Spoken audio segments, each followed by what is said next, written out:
আশা করছি সকলেই ভালো আছেন। প্রিয় দর্শক, milestone and college, mile school and কলেজের শিক্ষার্থী মাহতাব সপ্তম শ্রেণীর একজন ছাত্র, তিনি আজ দুপুর 1টার সময় নিহত হয়েছেন। প্রিয় দর্শক, তার শরীরের প্রায় 80% থেকে 85% পুড়ে গিয়েছিল এবং তার শ্বাসনালী পর্যন্ত পুড়ে গিয়েছে। ডক্টর অনেক চেষ্টা করেছিলেন বাঁচানোর জন্য, তাকে সঠিক ট্রিটমেন্ট দেওয়া হয়েছিল, কিন্তু তাকে আর বাঁচানো গেল না। প্রিয় দর্শক, আরো 7 জন শিক্ষার্থী গুরুতর আশঙ্কাজনক, তাদেরকে চিকিৎসা দেওয়া হচ্ছে। বিদেশ থেকে ডক্টর নিয়ে আসা হয়েছে তাদেরকে সঠিক চিকিৎসা দেওয়ার জন্য। এখন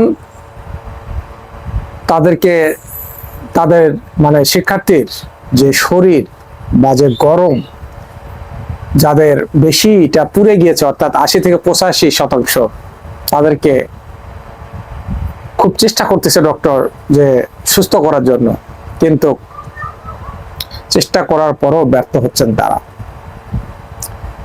যদি 40 থেকে 50% পুড়ে যায়, ডক্টর বলছে সেক্ষেত্রে তাদের সমস্যা নেই।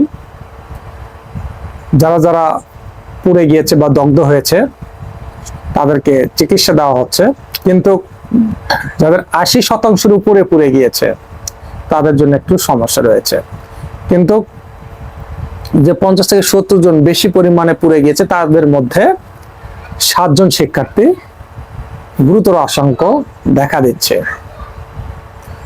এখন পর্যন্ত তাদের চিকিৎসা চলছে, বিভিন্ন হাসপাতালে তাদেরকে ভর্তি করা হয়েছে, 3টে ইউনিট ভাগ করা হয়েছে, সেই পদ্ধতিতে তাদেরকে চিকিৎসা দেওয়া হচ্ছে। বাংলাদেশি ডক্টর রয়েছেন এবং বিদেশ থেকেও ডক্টর নিয়ে আসা হয়েছে।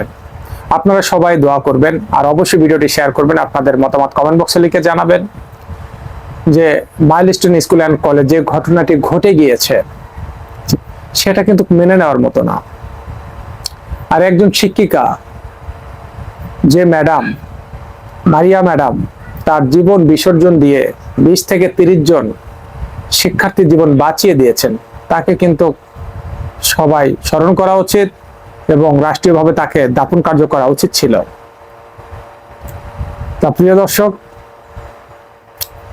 সবার হৃদয় নাড়া দিয়েছে এমন একটি ঘটনা যা সহজে কেউ মেনে নিতে পারছে না।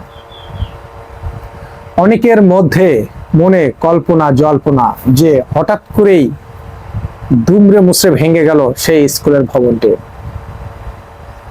স্কুলের যে গেট ছিল বা দরজা ছিল, সেই দিক দিয়েই সেই যুদ্ধ বিমান ক্রাশ হয়, যার কারণে শিক্ষার্থীরা সহজে বের হতে পারেনি। 4 দেওয়ালে বন্দি, জানালাও ছিল। মুহূর্তেই সেই বিমান যখন ক্রাশ করে আগুন ধরে যায়, আর এই আগুনের কারণে কেউ সহজে বের হতে পারেনি, আর অনেকে নিহত হয়। তা প্রিয় দর্শক, 6টি দাবি দিয়েছেন শিক্ষার্থীরা, সরকার থেকে বলেছেন যেটা মেনে নেওয়া হবে। যেসব শিক্ষার্থী তাদেরকে আর্থিক সহায়তা দান করবে, তাদের পরিবার কি চায় সেটা সরকার থেকে দেওয়া হবে। আর এখন পর্যন্ত তদন্ত হয়নি, কি কারণে সে যুদ্ধ বিমান ক্রাশ করলো, কেনই বা সেই কমার্শিয়াল রোডম্যাপ স্কুল কলেজের উপর দিয়ে ছিল, আর ব্ল্যাক বক্স কেন সেই বিমানে ছিল না, সেটা কে সরে রেখেছে বা কেন ফিটিং করা হয়নি। তারপরে তৌকির সাহেব যে পাইলট, তিনি যে কন্ট্রোল রুমে যোগাযোগ করেছে, সে তথ্য এখন পর্যন্ত ফাঁস হয়নি। তিনি কি কথা বলেছেন, বিমানের যান্ত্রিক ত্রুটি কখন দেখা দিয়েছে, এই বিষয়টা হাইট রয়েছে। তা যেহেতু টিম গঠন করেছে, যত দ্রুত সম্ভব এগুলো উন্মোচন করা হবে, তখনই আমরা জানতে পারবো সেই যুদ্ধ বিমানের যান্ত্রিক ত্রুটি কখন বা কোন সময় কিভাবে হয়েছিল, কি কারণে, সেটা আমরা জানতে পারবো। আর তৌকির সাহেব সেই পাইলট, বিমান যখন সেই স্কুলের ওপর পড়তেছিল তার 3 থেকে 4 সেকেন্ড আগে তিনি সে বোতাম প্রেস করেছিল এবং সেখান থেকে তিনি বেরিয়ে গিয়েছিলেন। বেরিয়ে যাওয়ার পরে প্যারাশুট ঠিক মতো সেই সময়টা খোলেনি, কারণ সে সময়টা অনেক নিচে এসে বাটন প্রেস করেছে, যার কারণে বাতাসটাও কম ছিল আর অনেক নিচে হয়ে গেছে। আর উপর থাকতে বাটন যদি তিনি প্রেস করতেন তাহলে প্যারাশুটটা খুলে যেত, তিনি হয়তো বেঁচে যেতেন। তারপর তিনি স্কুলের টিন শিট ভেঙে রুমের ভেতরে পড়েছিলেন এবং তিনি গুরুতর আঘাত পেয়েছিলেন। সেখানে 1.5 ঘন্টারও বেশি সময় ধরে তিনি পড়েছিলেন এবং তার ট্রিটমেন্ট দরকার ছিল। যদি প্রথমে তাকে পাওয়া যেত তাহলে আল্লাহ তাআলা তাকে সুস্থতা হয়তো দান করত, কিন্তু 1.5 ঘন্টার সময় পার হওয়ার কারণে তাকে চিকিৎসা চিকিৎসা দেওয়া হয়নি, বা সেই সময় কেউ খুঁজেও পায়নি, কেউ জানেও না।